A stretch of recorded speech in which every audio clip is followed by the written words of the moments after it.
ध्येयं सदा परिभवग्नमभीष्टदोहम् तीर्थास्पदं शिवविरिञ्चिनुतं शरण्यं भृत्यार्तिहं प्रणतबालभवाब्धिबोधम् वन्दे महापुरुषते चरणारविन्दम्।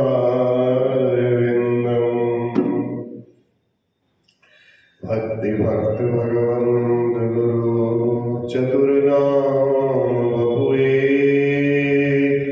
इनके पद वंदन किए नासे विघ्न अनेक। वंशी विभूषित कराल वनीरदाभार पीताम्बराधरण बिंब फलाधरोष्ठार पूर्णेन्दु सुंदर मुखाधर विंद नेत्रा कृष्णात्परं किमपि तत्त्वमहं न जाने। नारायणं नमस्कृत्य नरं चैव नरोत्तमं देवीं सरस्वतीं व्यासं ततो जयमुदीरये। श्री सीतानाथ समारंभां श्रीरामानन्दार्य मध्यमाम् अस्मदाचार्यपर्यन्तां वन्दे गुरुपरम्पराम्।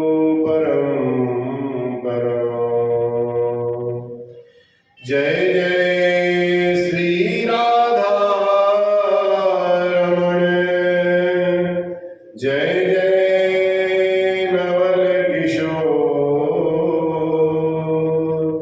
जय गोपीचित चोर प्रभु, जय जय माखन चोर, जय जय माखन चोर। बोलो बांके बिहारी लाल की जय, सच्चिदानंद भगवान की जय। श्री भागवत महापुराण की जय। मैं तो जपूं सदा तेरा नाम, दयालु दया करो। मैं तो जपूं सदा तेरा नाम, दयालु दया करो। दयालु दया करो, कृपालो कृपा करो। मैं तो जपूं सदा तेरा नाम, दयालु दया करो। मैं तो जपूं सदा तेरा नाम, दयालु दया। द्वार खड़े हैं भक्त तिहारे, अपनी दया के खोलो द्वारे। द्वार खड़े हैं भक्त तुम्हारे, अपनी दया के खोलो द्वारे। तेरे पूर्ण हो सब काम, दयालु दया करो। तेरे पूर्ण हो सब काम, दयालु। मैं तो जपूं सदा तेरा नाम, दयालु दया करो। भजन कीर्तन गाऊं मैं तेरा,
कंठावरोधनुविधौ स्मरणं कुतस्ते सच्चिदानन्दरूपाय विश्वोत्पत्त्यादिहेतवे तापत्रयविनाशाय श्रीकृष्णाय वयं नमः। श्रीकृष्णाय वयं नमः। बोलिए सच्चिदानंद भगवान की जय। कल के प्रसंग में दानवीर राजा बलि और भगवान वामन का प्राकट्य उत्सव मनाया। कैसे भगवान ने 3 पग भूमि मांगी और राजा बलि ने भगवान को वचन दे दिया और अपने गुरु के वचनों को न मान करके अपना जो वचन निकल गया था उनसे, उस वचन की रक्षा करने के लिए भगवान को 3 पग भूमि का संकल्प दे दिया। 3 पग भूमि भगवान, पहले पग में भगवान ने सारा पाताल लोक नाप दिया, दूसरे पग में सीधा स्वर्ग लोक तक नाप दिया और तीसरे पग में बलि के सर पर भगवान ने चरण रखा, हाथ चरण रखा और बलि को सीधे सुतल लोक का राजा बना दिया। प्रहलाद जी भी प्रकट हो गए थे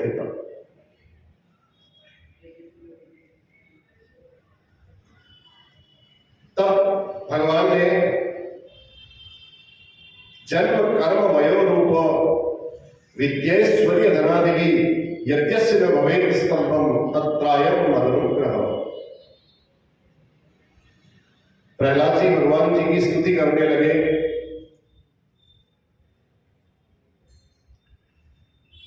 कहा प्रभु आपने हम राक्षसों पर इतनी कृपा की, जितनी हमारे पास वैभव है, धन है, संपत्ति है, इतनी धन संपत्ति से तो व्यक्ति के अंदर अभिमान भर जाता है। उस अभिमान को निकाल करके आपने जो अनुग्रह किया, तत्रायं मनुग्रह मदनुग्रह, आपने जो हमारे ऊपर अनुग्रह किया है, उस अनुग्रह के बारे में हम आपको प्रणाम करना चाहते हैं। तब बलि बोले महाराज तीसरा पांव तो आपने रख दिया, अब मेरी भी एक इच्छा है, मैं भी आपसे एक वर मांगना चाहता हूं। मेरी एक इच्छा है कि जब भी मैं अपने घर से बाहर निकलूं, आपके इसी स्वरूप का मुझे दर्शन होता है।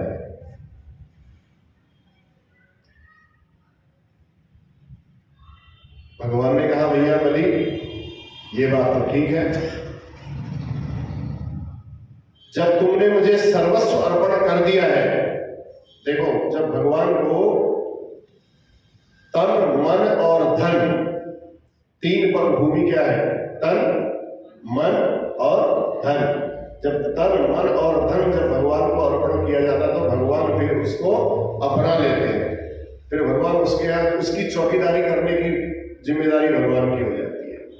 भगवान ने उसको उनका द्वारपाल बनना स्वीकार कर लिया। बलि को बोला जैसे मैं इसी स्वरूप में आपको दर्शन होते रहेंगे और हम तुम्हें वचन देते हैं आज के आगामी जब मनवंतर आएगा तो उस मनवंतर में तुम इंद्र बनोगे, क्योंकि शतक क्रतु बन रहा था। राजा बलि को कहा था शुक्राचार्य जी ने तुम 100 यज्ञ करो, तुम इंद्र का सिंहासन प्राप्त कर लोगे, तब तुम्हें इंद्र की पदवी प्राप्त होगी। तब तक इंद्र के समान तुम वैभव, जैसा इंद्र को वहां वैभव मिलता है, धन संपत्ति राज्य मिला हुआ है, वैसा राज्य तुम्हें सुतल लोक में मिलेगा। तल अतल वितल सुतल तलातल रसातल पाताल, ये 7 लोक है। तो सुतल लोक का राजा बताया और अंत में जब तक तुम सुतल लोक के राजा रहोगे तब तक भैया तुम्हारी इच्छा है तो मैं द्वारपाल बन करके वहां खड़ा रहूंगा। सदा सन्निहितम वीरो तत्र मां द्रक्ष्यते भवान्। यहां पर आते जाते जब तुम्हारी इच्छा हो, तुम घर से बाहर निकलो तो मेरे दर्शन करना, अंदर आओ तो मेरे दर्शन करना। तब तो सब गदगद हो गए। अब प्रहलाद जी भी वहां उस समय पधारे थे। प्रहलाद जी बड़े प्रसन्न हो गए, नाचने लगे, जय हो प्रभु जय हो। नेमम विरंचि लभते प्रसादम न श्रीर न सवा किमुता परेते यन्नो सुराणा मसी दुर्ग पालो विश्वाभिवंद्यै रविवंदितांगुरी। अरे प्रभु आप कितने दयालु हो। ब्रह्मादिक देवता जिनके ध्यान में बैठते हैं, भगवान का ध्यान करते हैं सारे देवता। कहा जाए ब्रह्मादिक देवता जिनका ध्यान करते हैं वह परम पिता आज हम दैत्यों के दरवाजे के द्वारपाल बनकर के खड़े होंगे। कितने गौरव की बात है। भगवान बोले भक्त प्रहलाद वत्स प्रहलाद भद्रम ते प्रयाहि सुतलालय। अब तुम भी ऐसा करो बेटा, तुम भी सुतल लोक में चलो। प्रहलाद के पौत्र हुए राजा बने। कहा तुम भी उनके राज्य को देखो और अब तुम्हारा कल्याण हो। अब अपने परिवार को लेकर के जल्दी से सुतल लोक हो जाओ। सब चलने की तैयारी करने लगे। तो जैसे ही चलने की तैयारी करने लगे तो शुक्राचार्य जी तुरंत आ गए। शुक्राचार्य जी ने भगवान जी को प्रणाम किया। शुक्राचार्य जी को लगा कि हम खाली बेकार में फंस गए बिना बात के, लेना एक मिनट देना दो, बीच में बुरे बन गए हम। वो राजा भी बन गए, वो भगवान को भी मान लिए और हम बीच में खाली टांग अड़ा रहे थे तो भगवान के चरण पकड़ लिए शुक्राचार्य जी ने।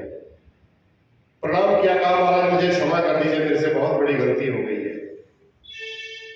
भगवान बोले नहीं आचार्य जी आप क्या बातें करते हो, आप श्रेष्ठ हो, आप गुरु हो, ब्राह्मण हो, आपका यज्ञ अभी पूर्ण नहीं हुआ है। उनके 100 यज्ञ पूरे करने हैं, आपने संकल्प लिया है आपने। ब्राह्मण बचे हुए यज्ञ को पूर्ण कर सकता है ऐसा भगवान ने बोला। तुम जाओ उस विधि को परिपूर्ण करो। यज्ञ में कोई कार्य शेष रह गया हो और 100 यज्ञ भी पूर्णतः जब संपन्न हो जाए तो उस विधि को आप निर्वहन करो। तब शुक्राचार्य जी बोले प्रभु आप क्यों मेरे को लज्जित करते हो, बताओ। जिस यज्ञ में साक्षात नारायण प्रकट होकर के विराजमान हो गए हो वह यज्ञ अधूरा कैसे माना जाएगा। यज्ञ में दोष कहां रह गया आप बताओ। जब भगवान स्वयं प्रकट हो गए तो कितनी भी सावधानी से कोई यज्ञ करे, कहीं न कहीं मंत्र और यंत्र मंत्र तंत्र जो भी करो, जिस विधि से पूजन करते हो उस विधि में कहीं न कहीं दोष आ ही जाता है। और दोष सामग्री में नहीं, दोष तो अपने मन से उत्पन्न हो जाता है। प्रभु मन हमारा भटक जाता है यज्ञ करते समय, तप करते समय, ध्यान करते समय। पर आपके मंगलमय का जब दर्शन हो गया, मंगलमय नाम का गुणगान होने लगा सामने में, आप सामने में खड़े हो तो सारे दोस्तों स्वयं दूर हो ही जाएंगे। मंत्रस्तंत्र ततश्छिद्रम देश कालार अवस्तुतः सर्वं करोति निश्चिद्रम नाम संकीर्तनम। तो आपका नाम संकीर्तन एक ऐसा है जो सारे दोषों को दूर कर देता है। यहां तो आप प्रत्यक्ष विराजमान है, बताइए नाम संकीर्तन करने की भी कोई जरूरत नहीं है। भगवान समस्त परिकर के साथ सुतल लोक में राजा बलि के साथ प्रविष्ट हो गए। देखो ये भागवत जी में राजा बलि को तो दिया सुतल लोक का राज, लेकिन प्रहलाद भी जब प्रकट हुए तो प्रहलाद को भी भगवान ने वहां रहने का आदेश दिया। ये विशेष बात ये भागवत जी को प्रसंग है। तब नारद जी ने अब परिकर के साथ जब सुतल लोक में प्रविष्ट हो गए तो इधर नारद जी महाराज भ्रमण करते करते करते वैकुंठ लोक में लक्ष्मी मैया के पास पहुंच गए। माता जी प्रणाम। माता जी के पास पहुंचे, कहा आज आप अकेली बैठी हो, क्या बात है, हमारे नारायण जी कहाँ गए, हमारे विष्णु भगवान कहाँ गए। माता जी ने कहा वो तो अपने भक्तों पर कृपा करने के लिए कहीं निकले हुए हैं, आ जाएंगे थोड़ी देर में, कुछ दिनों में आ जाएंगे। नारद जी ने कहा नहीं नहीं माता जी आपको पता नहीं है कितने दिन हो गए। कहा दिन तो हो ही गए थोड़े बहुत। कहा भगवान को तो राजा बलि ने अपने दरबार पर चौकीदार बना करके रख लिया है। लक्ष्मी जी ने कहा है। नारद जी ने कहा आपको पता ही नहीं है, बताओ। जब लक्ष्मी मैया को सुनाया तो लक्ष्मी मैया राजा बलि के यहाँ बहन बन करके आई और बलि के हाथ में राखी बांधी। राखी बांधने के बाद जब बलि ने कहा बहन दक्षिणा के रूप में मैं क्या दूंगा, राजा तो तब भी राजा ही था, स्वभाव ही राजद्रोही था उसका। उसने बोला बहन दक्षिणा के रूप में मैं आपको क्या दूं। राखी बांध करके लक्ष्मी जी ने कहा मेरे स्वामी को आप इस बंधन से मुक्त कर दो। तब वामन भगवान इंद्र के छोटे भाई हुए थे, लक्ष्मी जी ने विष्णु भगवान को मुक्त कराया और अपना वैकुंठ लोक को आ गई। और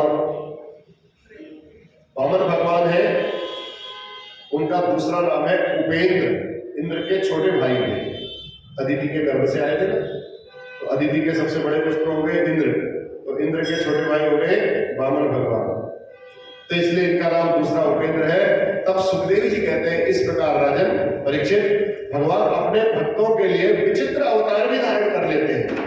एक बार तो भगवान को मछली का रूप भी धारण करना पड़ गया। मत्स्य अवतार मछली को कोई इतना ज्यादा श्रेष्ठ नहीं माना जाता है, लेकिन भगवान मत्स्य अवतार को भी, मछली का अवतार भी धारण करके भक्तों के लिए आ गए।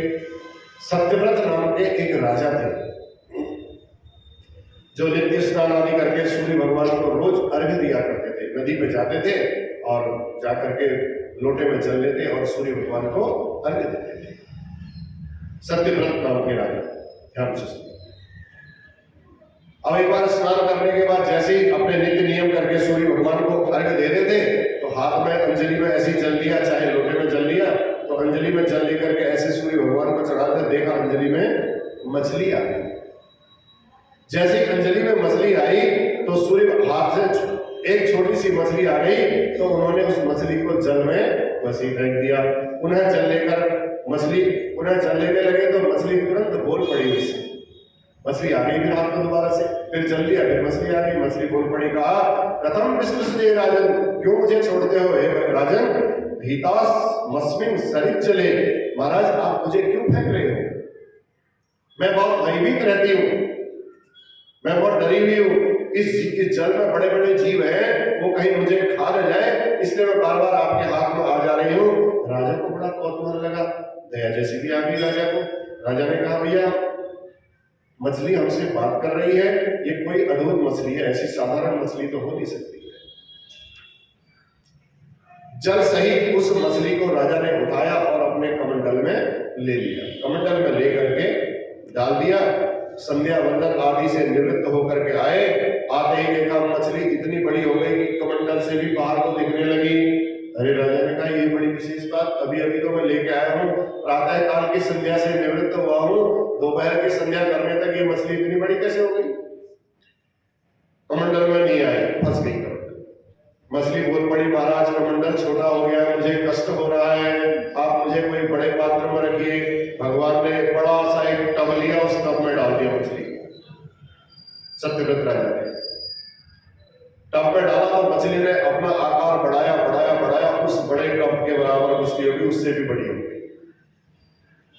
कहा महाराज मुझे इसमें भी कष्ट हो रहा है, आप मुझे इससे बड़े पात्र में डालिए, मैं इसमें भी नहीं संभाल रही हूँ। तो सत्यव्रत राजा ने पकड़ा उसको, एक जलाशय था, वहां तालाब था, उस तालाब में डाल दिया और जलाशय में डाला तो डालते ही देखते देखते इतनी बड़ी हो गई, मछली कहने लगी मैं इस जलाशय में भी नहीं समा पा रही हूँ, आप इससे भी बड़ा कोई मेरे लिए प्रबंध कीजिए। अब हाथ जोड़ करके सत्यव्रत मनु समझ गए, हाँ जरूर कोई न कोई विशेष बात है, ऐसी इतनी जल्दी मछली कैसे बढ़ जाएगी। कहा महाराज आप कौन हैं, मछलियां तो मैंने बहुत देखी पर इतनी जल्दी बढ़ने वाली मछली मैंने आज तक नहीं देखी। थोड़ी देर में आप इतना अपना विशाल शरीर बढ़ा लेते हो, जितना बड़ा पात्र होता है उससे बड़े बन जाते हो, आप कृपा करके अपना परिचय दीजिए, आप कौन है। मछली कहने लगी, कोई और मछली कहती है। तब मछली ने, जब राजा ने कहा बहुत अनुनय विनय की प्रार्थना की, तब मछली ने अपने स्वरूप में आकर के तुरंत चतुर्भुज रूप में अपना प्रकट होकर के सत्यव्रत मनु को दर्शन दिए भगवान विष्णु ने। तब कहा राजन प्रकट हो गया कहा इस रूप में इसलिए तुम्हें दर्शन देने के लिए आया हूं कि आज से 7वें दिन प्रलय हो जाएगा। समुद्र अपनी मर्यादाओं को लांघ करके सारी पृथ्वी को अपने में समा लेगा। तो उस समय ये पृथ्वी एक दिव्य नौका बन करके आएगी, नाव बन करके आएगी। उसमें नाव में सप्त ऋषि बैठे हुए होंगे। तो मैं तुम्हें एक जिम्मेदारी दे रहा हूं, तुम भी जड़ी बूटियों को लेकर के उस नाव में बैठ जाना और मुझ मत्स्य के सींग हैं, उन सींगों में वासुकी को पकड़ करके मुझसे उस नाव को एक खुंडे में बांध देना, ताकि नाव इधर उधर न जाने पाए। वासुकी नाग की रस्सी बना करके उस नौका को बांध लेना। ऐसा कह करके भगवान जो चतुर्भुज रूप में उनको दर्शन दिए थे सत्यव्रत मनु को, वो तो अंतर ध्यान हो गए और हुआ भी वही। ठीक 7वें दिन, 6ठे दिन की शाम से ऐसा महाप्रलय आया। समुद्र ने अपनी सीमाएं लांघी, धीरे धीरे धीरे धीरे धीरे धीरे पृथ्वी सब जल में समा। सत्यव्रत मनु जब पृथ्वी नौका बन करके आई और सत्यव्रत मनु उसमें बैठ गए और भगवान ने उस समय उनको बड़ा दिव्य उपदेश दिया। वही मनुस्मृति के रूप में आज हमारे बीच में उपस्थित है। तब सुखदेव जी कहते हैं, राजन, इस प्रकार से मनवंतरों का भगवान ने विविध रूप से वर्णन किया और हर मनवंतर में भगवान विविध अनेक प्रकार से अवतार लेते हैं। बोल बाके बिहारी लाल की। इस प्रकार 8वां स्कंद पूर्ण करके नारद जी 9वें स्कंद में 24 अध्यायों में 24 अध्याय है 9वें स्कंद में 12 अध्यायों में तो सूर्यवंश का वर्णन करते हैं। और सूर्यवंश में कौन आए? हमारे राम जी। और जो 12 अध्याय बाद के हैं वो उसमें करते हैं चंद्रवंश का वर्णन। चंद्रवंश में कौन आए? श्याम जी। सूर्यवंश में आए राम जी और चंद्रवंश में आए हमारे श्याम जी। तब सुखदेव जी कहते हैं, राजन, अब हम पहले सूर्यवंश का वर्णन सुनाते हैं। बहुत विस्तार से सुनाना तो संभव नहीं है श्रीमद् भागवत की इस कथा में, लेकिन विस्तार से पूर्वक सुना करके सूर्यवंश की चर्चा अगर हम करने लग जाएंगे तो 100 वर्ष हमको व्यतीत हो जाएंगे, सूर्यवंश की चर्चा पूरी नहीं हो पाएगी। न शक्यते विस्तरतो वक्तुम वर्ष शतैरपि। 100 वर्ष भी बीत जाएंगे तो हम बोलने में समर्थ नहीं है सूर्यवंश का वर्णन करते हैं। इसलिए संक्षेप में आप श्रवण करो। भगवान श्रीमद नारायण प्रभु के दिव्य नाभि कमल से ब्रह्मा जी का जन्म हुआ। ब्रह्मा जी के बेटा हुए मरीचि और मरीचि के बेटा हुए कश्यप। कश्यप जी के बेटा विवस्वान सूर्य, इन्हीं से चल गया यहां से सूर्यवंश। विवस्वान सूर्य के पुत्र हुए श्रद्धादेव, जिनकी श्रद्धा नाम की पत्नी थी। पत्नी से कोई संतान नहीं हुई। अब एक चीज और देखो, सूर्यवंश में प्रायः संतान की समस्या बनी ही रही। राजा दशरथ तक संतान की समस्या, राम जी को भी संतान की समस्या बनी ही रही। ये सूर्यवंश का है, तो शुरू से ही ऐसा रहा है।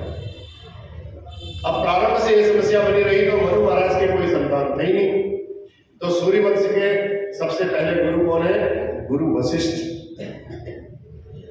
अब राजा ने, मनु महाराज ने राजा से प्रार्थना की, कहा महाराज हमारे घर में कोई संतान नहीं है। राजा चाहते हैं कि हमारे घर में कोई संतान हो। तो वशिष्ठ जी ने पुत्रेष्टि यज्ञ करवाया। अब पुत्रेष्टि यज्ञ करवाया तो राजा चाहते थे कि पुत्र हो और रानी चाहती थी पुत्री हो। देखो संसार में स्त्रियां ही ज्यादा पुत्री के जन्म पर ज्यादा दुखी होती है, लेकिन यहाँ पहली स्त्री ऐसी है श्रद्धादेव जो पुत्री की आज कामना कर रही है। अब समस्या हो गई। राजा कहते हैं भैया पुत्र की आवश्यकता है और रानी कहती है पुत्री की आवश्यकता है। वशिष्ठ जी ने पुत्रेष्टि यज्ञ प्रारंभ कर दिया। महारानी जी पहुंच गई ब्राह्मणों के चरणों पर, कहा महाराज अगर आपने पुत्री की कामना से यज्ञ करोगे तो जो दक्षिणा कहोगे वो दक्षिणा मैं आपको दूंगी। जो आप पहनोगे वो मैं आपको पहनाऊंगी, जो हार के लिए आप कहोगे वो हार मैं आपको दिलवाऊंगी, लेकिन मेरे घर में पुत्री होनी चाहिए। अब ब्राह्मणों ने कहा भैया राजा की बात मानी जाए कि रानी की बात मानी जाए? राजा ने कहा जो वशिष्ठ जी बोल रहे थे वो पुत्रेष्टि है कि पुत्र की कामना से यज्ञ करवाने के लिए बोल गए। महारानी जी ने कहा ऐसा मंत्र पढ़ना बस पुत्री की उत्पत्ति होनी चाहिए। महारानी जी ने हवन में जब बैठे तो ब्राह्मणों को बताया, और ब्राह्मणों ने ऐसे मंत्र पढ़ने शुरू किए जिससे पुत्री की ही उत्पत्ति हो। अब महारानी श्रद्धा, परिणाम यह हुआ कि महारानी जी की इच्छा के अनुसार उनके गर्भ में एक बालिका का जन्म हो गया। पुत्री को पाकर के रानी तो गदगद हो गई, लेकिन राजा उदास हो गए। मनु महाराज उदास हो गए। उदास राजा वशिष्ठ जी के पास पुनः गए, जाकर के कहने लगे प्रभु सब गड़बड़ हो गया। क्या हो गया? कहा महाराज पुत्री हो गई। मैंने तो पुत्र की कामना से ये यज्ञ करवाया था, पुत्रेष्टि यज्ञ करवाया था, यहाँ तो पुत्री हो गई। गुरु जी को भी बड़ा आश्चर्य हुआ। भैया मैंने ब्राह्मणों को बोला था, आचार्य तो मैं था, मैंने संकल्प करवाया था कि पुत्रेष्टि यज्ञ करना है, तो ये तो पुत्री उत्पन्न कैसे हो गई? कुछ न कुछ गड़बड़ हो गया। ब्राह्मणों के पास गए, वशिष्ठ ऋषि पूछा ब्राह्मणों आपने किस कामना से इस यज्ञ को करवाया? ब्राह्मणों ने जो सारी स्थिति थी श्रद्धा देवी की वो सारी स्थिति सुना दी। कहा महाराज महारानी जी हमारे पास आई और महारानी जी ने ऐसा ऐसा हमको बोला, तो हमने उसी कामना से उसी मन वही मंत्र बोले जिससे पुत्री हो। अब हम क्या कर सकते हैं बताइए? ब्राह्मणों ने जब सारा हाल गुरुजी ने जब सारा हाल ब्राह्मणों से सुना तो वशिष्ठ जी राजा से कहने लगे राजन तुम दोनों पति पत्नी ही पहले तो एक मत नहीं हो। एक चाहता है बेटा हो, एक चाहता है बेटी हो। अब तुम लोगों ने ब्राह्मणों को बीच में फंसा दिया। अब ब्राह्मण लोग क्या करें? यदि बेटा होता तो रानी उदास हो जाती, बेटी होती तो राजा उदास होते। तो अब जो हो गया सो हो गया। राजा कहने लगे नहीं नहीं महाराज, जो हो गया सो हो गया से काम नहीं चलेगा, पुत्र चाहिए तो पुत्र चाहिए। गुरुजी बोले भैया चाहने से क्या होता है, बेटी हो गई तो हो गई। राजा ने कहा नहीं महाराज, आप चाहे तो सर्व समर्थ है, आप सब कुछ कर सकते हैं, आपके पास इतने मंत्रों में शक्ति है। यदि आप चाहे तो इस बेटी को भी बेटा बना सकते हैं। जब इस प्रकार बहुत अनुनय विनय की राजा वशिष्ठ के आगे मनु ने,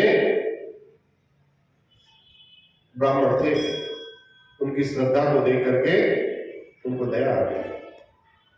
वशिष्ठ जी ने उस बालिका को ही बालक बना दिया। बाद में मनु महाराज, फिर आगे इसकी कथा और होती है। बाद में मनु महाराज के इच्छाकु के नृग के सरियादी, दिष्ट के धृष्ट, करुष, नरिष्यंत, प्रसन्न, नवक, कवि आदि 10 पुत्र हुए। इन 10 पुत्रों से ही सूर्यवंश का धीरे धीरे विस्तार होने लगा। इनमें जो शरियादी नाम के जो पुत्र थे उनकी एक बेटी हुई सुकन्या। सुकन्या ही धोखे से अनजाने में उसने च्यवन मुनि के नेत्र फोड़ दिए थे। च्यवन मुनि तपस्या कर रहे थे, दीमक लग गई, उसको लगा चमकती हुई आग क्या है, पता नहीं, उसने पकड़े आगे से 2 तिल्ली डाल दी, च्यवन मुनि के नेत्र फोड़ दिए। तो च्यवन मुनि ने च्यवन मुनि के साथ ही फिर उसका विवाह करना पड़ा और च्यवन मुनि ने अश्विनी कुमारों के आशीर्वाद से नव यौवन प्राप्त कर लिया।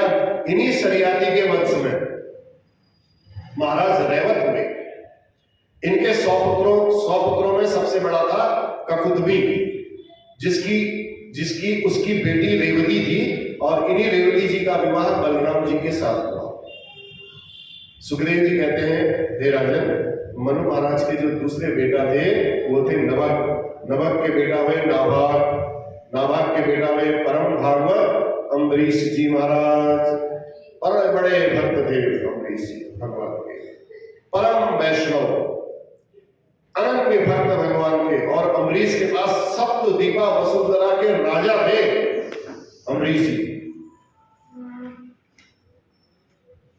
7 द्वीपों वाली जो पृथ्वी होती है उस पृथ्वी के अकेले राजा थे।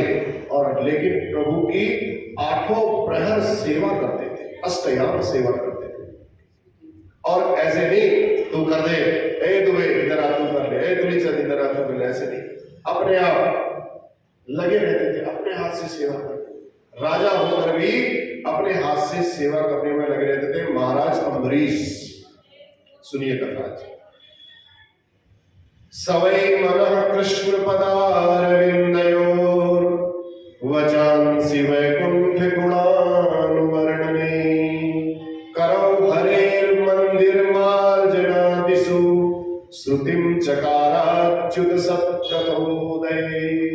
सवै मनः कृष्ण पदारविंदयोर। अम्बरीश जी महाराज का नियम था अपने कानों से भगवान की कथा का श्रवण करना, सबसे पहला काम। वाणी से वाणी गुणान कथने, अपनी वाणी से भगवान के गुणगानों का ही वर्णन करना। हमेशा माधव के चरणों में लग करके ध्यान लगा करके उनके सतत गुणानुवाद करते रहना। सम्राट होकर के भी, राजा होकर के भी ठाकुर जी के मंदिर में झाड़ू की सेवा करते थे, स्वयं अपने हाथों से लगाते थे। किसी करेर हरेर मंदिर मार्जनादिषु, अपने हाथ से मंदिर में मार्जन आदि का कार्य करते थे, किसी दास दासी का सहयोग नहीं लेते थे। ठाकुर जी की ऐसी अद्भुत सेवा की।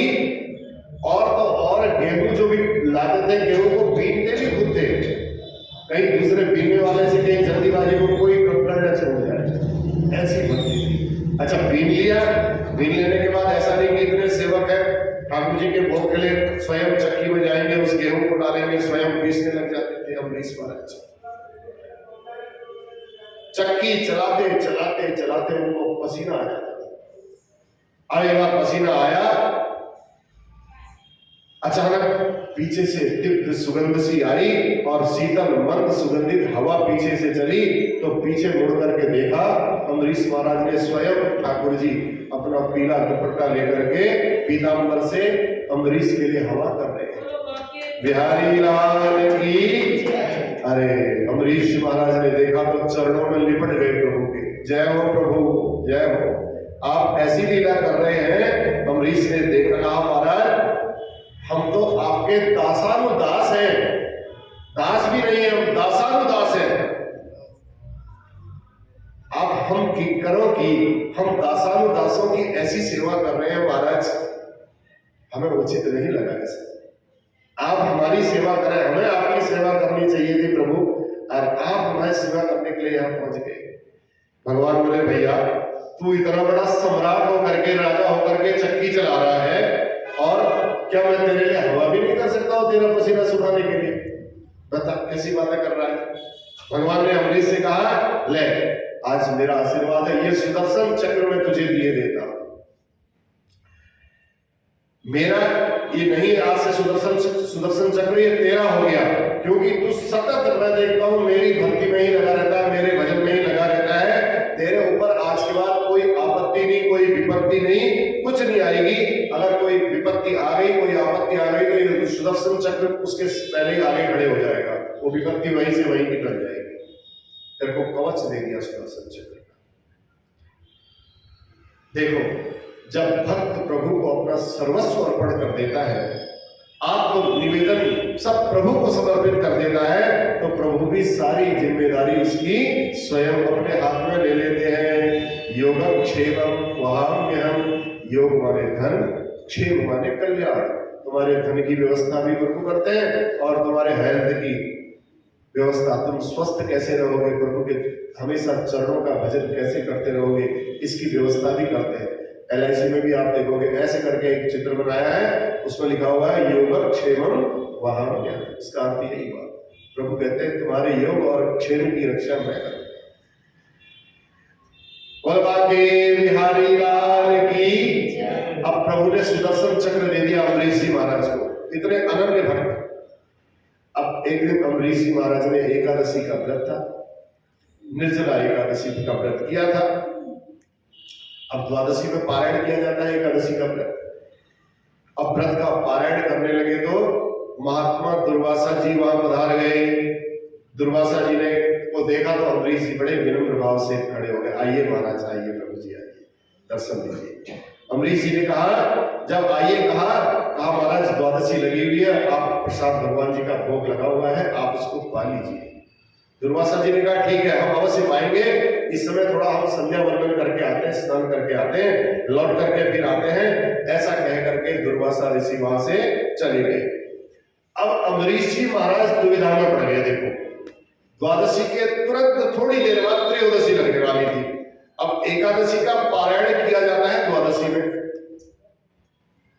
अम्बरीश जी के लिए हो गया धर्म संकट। अब ब्राह्मणों के पास गए, महाराज दुर्वासा ऋषि को मैंने आमंत्रित कर दिया है और वो चले गए हैं अपनी संध्या वंदन करने के लिए। अब त्रयोदशी लगने वाली है, बस थोड़ी ही देर रही है, तो मैं कैसे करूं बताओ। भोजन पालूं तो आतिथ्य सत्कार नहीं हो पाएगा, निमंत्रण देने के बाद मैं भोजन कैसे पालूंगा। भगवान ने, अम्बरीश जी ने कहा, ब्राह्मणों से जब पूछा तो ब्राह्मणों ने कहा ऐसा करो, प्रभु का चरणामृत लेकर के तुम अपने व्रत को खोलो। अम्बरीश जी ने प्रभु का चरणामृत लेकर के उस व्रत को खोल लिया, क्योंकि त्रयोदशी लगने वाली थी, तिथि निकल रही थी। तो ब्राह्मणों के कहने से जब चरणामृत पी लिया, व्रत भी खुल गया। और ब्राह्मणों ने कहा तुम्हारा व्रत का पारण भी हो जाएगा और जो तुमने दुर्वासा ऋषि को निमंत्रण दिया है उसकी भी इज्जत रह जाएगी, उसका भी मान रह जाएगा। तो भगवान का चरणामृत पी करके जैसे ही व्रत खोला तो दुर्वासा जी थोड़ी देर में पहुंच गए। अब दुर्वासा जी को पता चला भैया इसने तो जल पी लिया, व्रत खोल लिया। अब दुर्वासा जी हो गए एकदम लाल पीले। तुरंत योगामातिथि मायातम मादिख्येन निमंत्रित अदत्वा भुक्त वास्तस्य सद्यस्य दर्शये फलम्। मेरे जैसे अतिथि को, ब्राह्मण को तूने पहले निमंत्रण दिया, अरे अम्बरीश, और फिर तूने निमंत्रण देकर के स्वयं तूने खा लिया, पारायण कर लिया और वो बैठ गया था पारायण करके। अभी इसका फल मैं चखाता हूं तुझे। क्रोध में आए दुर्वासा जी, निकाली एक जटा और जैसे ही पटकी उसमें से तुरंत एक बड़ी बड़ी राक्षसी पैदा हो गई, जटा को नीचे पटका दी। राक्षसी जब हुई तो ऐसा विकराल मुंह फाड़ करके वो राजा अम्बरीश को खाने के लिए दौड़ी। भगवान ने तो पहले ही सुदर्शन चक्र दे रखा था। हाथ जोड़ करके अम्बरीश खड़े हो गए तो भगवान के सुदर्शन चक्र से सावधान होकर के तुरंत वो कृत्या भस्म हो गई, जलने लगी। तो कृत्या जब जलने लगी तो दुर्वासा मुनि के पीछे बढ़ गई, लेकिन सुदर्शन चक्र से कृत्या तो भस्म हुई। अब वो सुदर्शन चक्र कृत्या के पीछे पीछे जैसे जाने लगा तो दुर्वासा ऋषि के पीछे पड़ गई। जो भगवान का अमोघ चक्र देखा दुर्वासा जी ने, अरे ये तो सुदर्शन चक्र है, ये तो मेरे पीछे पीछे पड़ा जा रहा है, भक्त का अपमान कर दिया। दुर्वासा जी भागते भागते, अब क्या करें, दुर्वासा जी ने कहा कहां जाऊं, किसके पास जाऊं, कैसे करूं। ये अमोघ चक्र देखा तो अब आगे आगे दुर्वासा जी, पीछे पीछे सुदर्शन चक्र। दौड़े दौड़े दौड़े तुरंत दुर्वासा जी ने कहा भैया ब्रह्मा जी की शरण में जाना चाहिए, सबसे पहला उपाय यही है।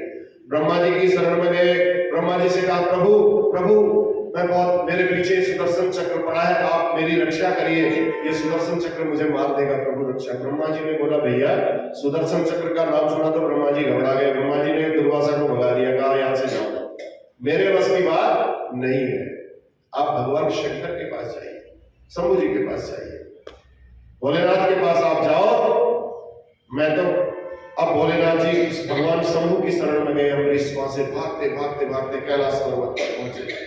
सुदर्शन का नाम भगवान शंकर ने सुना तो कहा प्रभु मेरी सुदर्शन चक्र से रक्षा कर दीजिए, मेरे प्राणांत हो जाएंगे, प्रभु मुझे बचा लीजिए। भोलेनाथ ने कहा तमेव शरणम याहि, भैया ये सुदर्शन चक्र मेरा नहीं है, जिसका ये सुदर्शन चक्र है तुम उसी की शरण में जाओ, वो ही तुम्हारी रक्षा कर सकते हैं। अब भागे भागे वैकुंठ लोग भगवान विष्णु के पास दुर्वासा ऋषि पहुंचे। सुदर्शन चक्र भगवान का, दुर्वासा ऋषि नारायण के चरणों में जाकर के गिरे, कहने लगे प्रभु ये आपका अमोघ अस्त्र है, आप अनन्य ब्राह्मणों के भक्त हैं प्रभु, इस सुदर्शन चक्र से मुझ ब्राह्मण की भी आप रक्षा कर लीजिए, मुझसे गलती हो गई है प्रभु, मुझे स्वतंत्र न समझिए, मैं भी। तब भगवान ने कहा देखो अम्बरीश मैं तुम्हारी रक्षा कर सकता हूं, लेकिन अहम भक्त पराधीन हूं, मैं भी स्वतंत्र नहीं हूं, मैं भी भक्त के पराधीन हूं। मैं कैसे रक्षा कर सकता हूं बताओ। दुर्वासा जी के अब सुन करके तो होश उड़ गए। अब दुर्वासा जी ने कहा लौट के अब अम्बरीश के पास ही जाना पड़ेगा, ये तो बड़ी समस्या हो गई। थोड़ा सा अंदर से ईगो की तो प्रॉब्लम होती है ना, ईगो प्रॉब्लम। तो अम्बरीश जी को अम्बरीश के पास से ही आए थे भाग करके बचने के लिए, और फिर जाकर के अम्बरीश जी के पास ही जाना पड़ा। अब तो होश उड़ गए। अब भगवान श्री हरि ने बोल दिया, श्री नारायण जी ने बोल दिया, तो जाना पड़ा, मजबूरी हो गई। तो भगवान अपना कहने का भाव है, आज नारायण भगवान कह रहे हैं कि मैं भी पराधीन हो गया हूं। आप अपना देखो, भगवान को अगर सर्वस्व अर्पण करें तो भगवान परतंत्र हो जाते हैं, उसी के वशीभूत हो जाते हैं। परम स्वतंत्र न सिर पर कोई, क्योंकि रामचरितमानस में नारद जी ने भगवान को परम स्वतंत्र कहा है, लेकिन भागवत में भगवान ने बोल दिया अहम भक्त पराधीनो यह स्वतंत्र इव द्विजो साधुभिर गस्त हृदयो भक्तैर भक्त जनप्रिय। दुर्वासा जी जैसे अम्बरीश के पास पहुंचे, भगवान ने कहा भैया देखो अहम भक्त पराधीन हूं, मैं अम्बरीश जैसे भक्तों के पराधीन हूं, जो दिन रात मेरी सेवा में लगे रहते। कितनी सेवा करते होंगे। गेहूं भी अपने आप स्वयं बीनते थे, चक्की भी खुद पीसते थे, रोटी भी खुद बनाते थे। वसी कुर्वन्ति मां भक्त्या सत स्त्रियः सत पतिम यथा। जैसे परम पवित्र पतिव्रता स्त्री पति परायण होकर के अपनी सेवा के बल पर पति को अपने अधीन कर लेती है, ऐसे ही इन भक्तों के मैं परायण होकर के भक्त मुझे अपने वश में कर लेते हैं, जो अपना सर्वस्व त्याग करके मेरी शरण में आ जाते हैं। मैं उन भक्तों को दुर्वासा जी कैसे त्याग सकता हूं। हित्वा माम शरणम याता कथम त्यक्तम उत्साही, मैं कैसे उनको छोड़ सकता हूं। ये भक्त मुझे अपने हृदय में हमेशा बांध करके रखते हैं, छोड़ते नहीं है, स्मरण करते रहते हैं, स्मरण करते रहते हैं, तो मैं उनके हृदय से बाहर कैसे चले जाऊंगा। इन भक्तों के हृदय में मैं सदा वास करता हूं, सदा निवास करता हूं, और मैं इसके अतिरिक्त किसी और को नहीं जानता हूं। आज मैं ये कह देता हूं कि इन भक्तों के अलावा मैं किसी और को जानता भी नहीं हूं। भगवान के भक्तों को ही जानता हूं। साधवो हृदयम मह्यम साधुना हृदयम त्वं मदन्यं तेन जानन्ति नाहं नेभ्यो मना कभी। दुर्वासा जी बोले प्रभु आप शरणागत वत्सल हैं, याद दिलाया। लोग आपको शरणागत वत्सल कहते हैं, आपकी जो शरण में आ जाता है वो शरणागति क्या व्यर्थ हो जाएगी। आज लोग कहेंगे भगवान की शरणागति व्यर्थ हो गई। भगवान की शरणागति से बढ़कर के क्या भक्त की शरणागति हो सकती है। मैं समर्थ नारायण की शरण में आया हूं प्रभु, आप हाथ उठा करके कह रहे हैं कि मैं असमर्थ हूं, मैं कुछ नहीं कर सकता। आपकी शरणागति कलंकित हो जाएगी। भगवान कहते हैं ना भैया गलत बात, मेरी शरणागति व्यर्थ नहीं हो सकती है। मैं आपको उपाय बता सकता हूं, केवल बस मार्गदर्शन कर सकता हूं। उपायम कथयिष्यामि, मेरी शरण में आए हो तो बचने का उपाय बताता हूं। जिस वैष्णव का तुम ये अपराध करके आए हो, जिस भक्त का तुम ये अपराध करके आए हो, उसके पास चले जाओ। तब बेचारे दुर्वासा जी फिर भागे भागे अम्बरीश जी के पास जाने लगे। तो जाते जाते 1 वर्ष पूरा व्यतीत हो गया। बताओ, कैलाश पर्वत की यात्रा, ब्रह्मा जी के ब्रह्मलोक की यात्रा, उसके बाद वैकुंठ की यात्रा, फिर वापस अम्बरीश जी के पास। 1 वर्ष का समय व्यतीत हो गया। 1 वर्ष बाद दुर्वासा जी जब वापस आए, अम्बरीश जी दुर्वासा जी के चरणों में गिर गए, प्रणाम करने लगे। अरे प्रभु, अम्बरीश ने जब दुर्वासा जी ने देखा अम्बरीश 12 महीने बाद मैं यहाँ आ रहा हूँ, 1 वर्ष बाद आ रहा हूँ, और अम्बरीश आज भी उतना ही विनम्र मेरे चरणों में गिर गया। तुरंत दुर्वासा जी ने उठाया, अपने हृदय से लगा लिया। दुर्वासा जी प्रणाम करने लगे अम्बरीश को। अम्बरीश जी कहते हैं महाराज ऐसी उल्टी गंगा मत बहाओ प्रभु, आप ब्राह्मण हो, आप ऐसा करोगे तो बताओ हम कहाँ जाएंगे, कौन से नरकों में जाके गिरेंगे। आप ऐसी उल्टी गंगा मत बहाइए, मैं आपका अपराधी हूं। अम्बरीश कहते हैं मैं अपराधी हूं आपका, दुर्वासा जी कहते हैं नहीं, अपराधी तो मैं हूं, आप मुझे क्षमा करें। तब दुर्वासा जी कहते हैं चलो अब सब बातें हम बाद में करेंगे, पहले तुम ये सुदर्शन चक्र जो मेरे पीछे पड़ा इसका तेज ना मुझे बड़ा कष्ट दे रहा है, मैं साल भर से तब गया हूं इसके तेज से, अगर ये मेरे नजदीक आ गया तो मैं तो गया। प्राण बचाने के लिए दुर्वासा जी ने कहा बाद में करेंगे, चलो पहले आप सुदर्शन चक्र को शांत करो। 1 वर्ष से लगातार मैं इस सुदर्शन चक्र ये मेरा पीछा कर रहा है। तब प्रार्थना की अम्बरीश जी ने, क्या प्रार्थना की सुनो, सुदर्शन चक्र से भगवान से प्रार्थना की, कहा यदि हमारे सूर्यवंश में पूर्वजों ने, मेरे जितने भी पूर्वज थे उन पूर्वजों ने हमेशा ब्राह्मणों को अपना इष्ट मान करके यदि उनकी पूजा की हो, ब्राह्मणों की सेवा की हो, हमारे हृदय में सच्ची ब्राह्मणों के प्रति यदि निष्ठा रही हो, भक्ति है, तो हे सुदर्शन तुम अपना तेज शांत कर दो, इस ब्राह्मण को इस सुदर्शन तेज के ताप से मुक्त कर दो। परंतु सुदर्शन शांत नहीं हुआ। इतना कहने के बाद भी फिर अम्बरीश जी ने दूसरे श्लोक से स्तुति की, अम्बरीश जी ने दूसरा फिर प्रार्थना की, सौगंध ली, कहा मैंने यदि सचमुच समस्त प्राणियों में प्रभु का ही दर्शन किया हो, जितने भी प्राणी हैं, ऐसी भक्ति थी अम्बरीश जी की। कहते हैं मैंने अगर यदि सब प्राणियों में भगवान का ही दर्शन किया हो, कभी मैंने सपने में भी किसी के अहित की कामना न की हो, सोचा न हो, सभी से उसी भावना से मैंने प्रीति की जो नारायण से मैंने प्रीति की है, सब भक्तों से भी मैंने, जितने प्रजा है उस प्रजा से भी मैंने भगवान की तरह ही प्रीति की है, किसी का कभी अहित नहीं किया, नारायण का ही मैंने सब में दर्शन किया है। यदि मैंने सबसे समान प्रेम किया है तो यदि मेरी वाणी सत्य हो जाए, सुदर्शन तुम शांत हो जाओ। यदि नो भगवान प्रीतः एकः सर्वगुणाश्रय सर्वभूतात्म भावेन द्विजो भवतु विज्वरः। ये शपथ जब सुनी अम्बरीश जी की भगवान ने, सुदर्शन चक्र ने, तो सुदर्शन चक्र शांत हो गए। अब दुर्वासा जी की सांस में सांस आई, हाँ बड़े आराम से, आनंद से आप सांस में कान पकड़ करके बोले, हे प्रभु अहो अनंत दासानां महत्वं दृष्टुमद्य मे कृतागसोऽपि यद् राजन् मंगलानि समीहते। प्रभु आपके चरणाश्रित भक्तों का महत्व आज दुर्वासा जी बोल रहे थे। आपके जो चरणाश्रित हैं, जो चरणों की सेवा में लगे हुए हैं, जो आपकी भक्ति कर रहे हैं, उनका महत्व आज मैंने जान लिया और अच्छी तरह देख भी लिया। जाना तो जाना ही, जानने के बाद देख भी लिया, प्रैक्टिकल भी हो गया।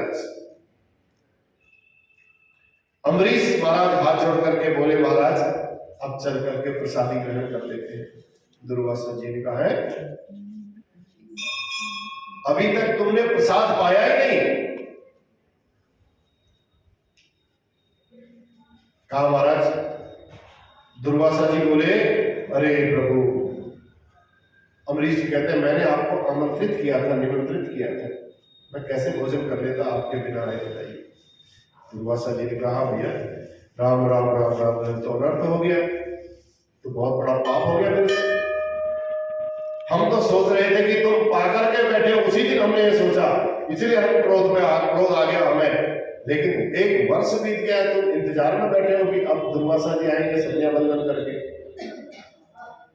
परम भागवत अम्बरीश जी महाराज ब्राह्मण को निमंत्रण कर चुके थे, इसलिए भोजन नहीं कर पाए। तो ऐसे परम भागवत अम्बरीश जी महाराज उस सूर्यवंश में उत्पन्न हुए। इन्हीं के पावन वंश में आगे चल करके एक युवनाश्व नाम के राजा हुए, जिन्होंने ब्रह्मवशात अभिमंत्रित जल को पी लिया और युवनाश्व के ही उधर से मानधाता का जन्म हो गया। मानधाता के सत्यव्रत हुए और इनके वंश में हरिश्चंद्र, सत्यवादी नाम के हरिश्चंद्र राजा हुए। और हरिश्चंद्र के रोहित से बाहुक के सगर नाम के पुत्र हुए और राजा सगर के 60,000 पुत्र हुए। अश्वमेध का घोड़ा इंद्र चुरा करके ले गए। भगवान कपिल देव जी के आश्रम में उन घोड़ों को ढूंढते ढूंढते ढूंढते पहुंचे। सगर पुत्रों ने देखा कपिल भगवान तो समाधि में बैठे हुए थे, समझ लिया कि ये घोड़ा इसने कहीं छुपा लिया है, घोड़े को कहीं ले जाएंगे करके। तो वहां पर जाकर के कपिल ध्यान में बैठे हुए थे। सगर के 60,000 पुत्र उनको अपशब्द बोलने लगे, गालियां देने लगे। एस वाज हरस चोरो आस्ते नीलित लोचना।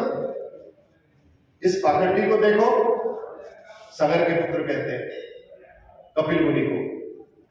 हमारा घोड़ा चुरा करके कैसे आंखें बंद कर करके बैठा है। कपिल भगवान के नेत्र खुले और जैसे ही नेत्र खुले, नेत्रों की ज्वाला से वो 60 के 60,000 पुत्र भस्म हो गए, राख का ढेर लग गया वहां।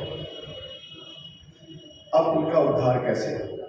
तो कपिल भगवान ने उपाय बताया, भैया अब माता गंगा के स्पर्श से ही इनका उपाय हो सकता है। तब सगर के पुत्र असमंजस के पुत्र अंशुमान और अंशुमान के पुत्र हुए राजा दिलीप के पुत्र हुए भगीरथ। इन सबने क्रम से तपस्या की। तब भगीरथ के तप से गंगा मैया प्रकट हुई। बोल गंगा मैया की जय।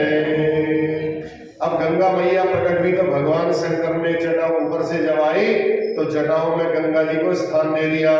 आगे आगे भगीरथ और पीछे पीछे भागीरथी गंगा चलने लगी। रास्ते में एक जहनु नाम के ऋषि थे।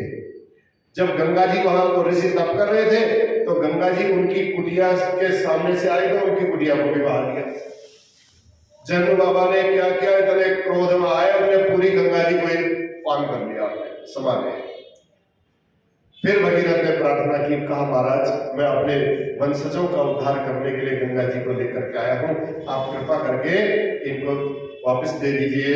तब भगीरथ की प्रार्थना से जहनु ऋषि ने अपने कान से गंगा जी को प्रकट किया। इसलिए जहनु पुत्री गंगा जी का दूसरा नाम है जाह्नवी।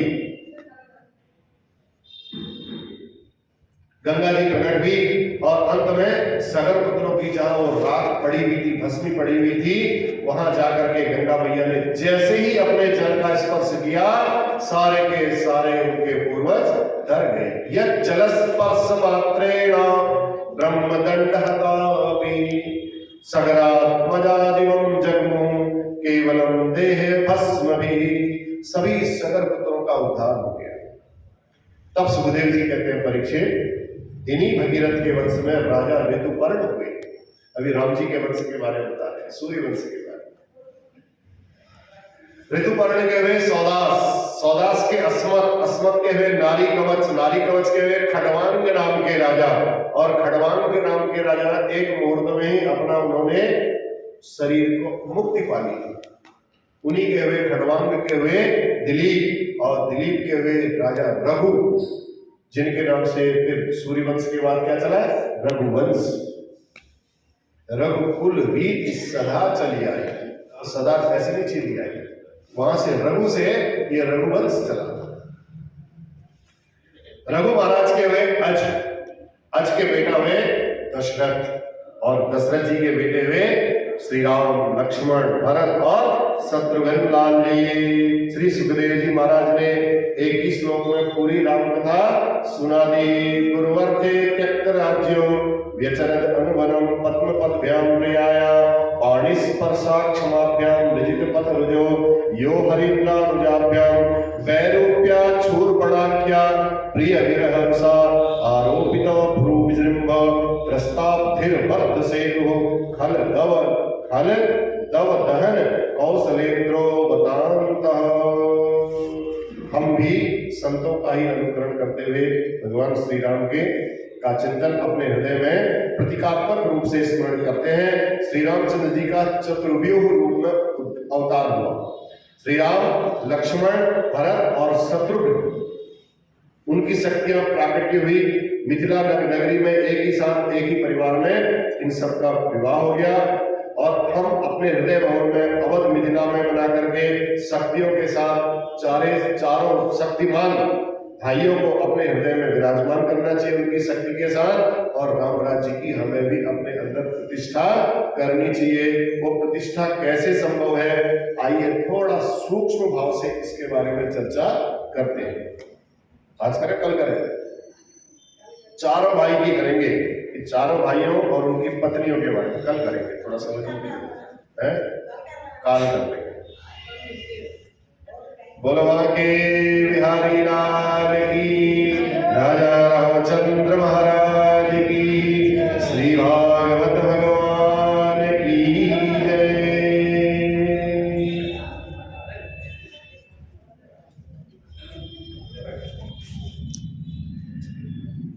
कन्हैया तुम्हारी झलक चाहते हैं, कन्हैया तुम्हारी झलक चाहते हैं, कन्हैया तुम्हारी झलक चाहते हैं, जो झपके ऐसी पलक चाहते हैं, जो झपके ऐसी पलक चाहते हैं, कन्हैया तुम्हारी झलक चाहते हैं, तुम्हारे ख्यालों में बीते जीवन, तुम्हारे ख्यालों में बीते जीवन, तुम्हारे ही चरणों में होवे मदन मदन, तुम्हारे ही चरणों में होवे मदन मदन, होवे मदन मदन, तुम्हें देखने की लगन चाहते हैं, तुम्हें देखने की लगन चाहते हैं, कन्हैया तुम्हारी झलक चाहते हैं, कन्हैया तुम्हारी झलक चाहते हैं, नहीं रोशनी चांद सूरज की चाहते, नहीं रोशनी चांद सूरज की चाहते, नहीं चांदनी की माला ही बांटे, नहीं चांदनी की माला ही बांटे, माला ही बांटे, झपके ऐसी पलक चाहते हैं, झपके ऐसी पलक चाहते हैं, कन्हैया तुम्हारी झलक चाहते हैं, जो झपके ऐसी पलक चाहते हैं, जो झपके ऐसी पलक चाहते हैं, कन्हैया तुम्हारी झलक चाहते हैं, थको न कभी श्याम गुण तेरे गाते, थको न कभी श्याम गुण तेरे गाते, ये संसार के गीत अब न सुहाते, ये संसार के गीत अब न सुहाते, अब न सुहाते, नूपुर की बस अब झलक जाए